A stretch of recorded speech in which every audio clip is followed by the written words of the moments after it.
Demystifying the term fire alarm. Hello dear learners. Today, we're going to explore the meaning of the phrases fire alarm.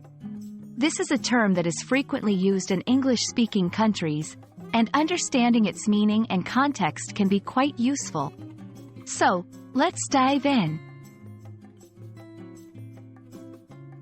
Fire alarm is a compound noun, consisting of two words, fire and alarm.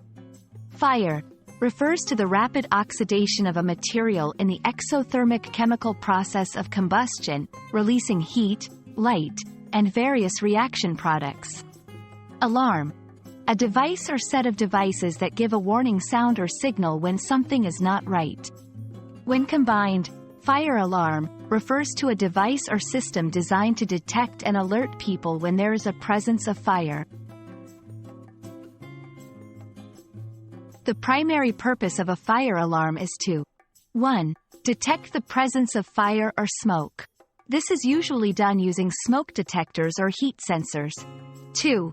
Alert individuals in the vicinity about the potential danger. This alert can be a loud sound, a flashing light, or both.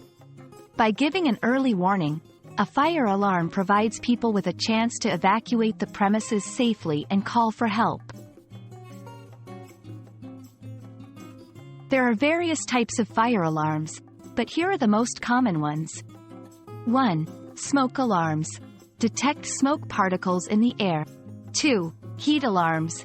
Recognize a rapid increase in temperature. 3. Combined systems. Incorporate both smoke and heat detection. While the technology might differ, the main goal remains the same: to keep individuals safe by providing an early warning.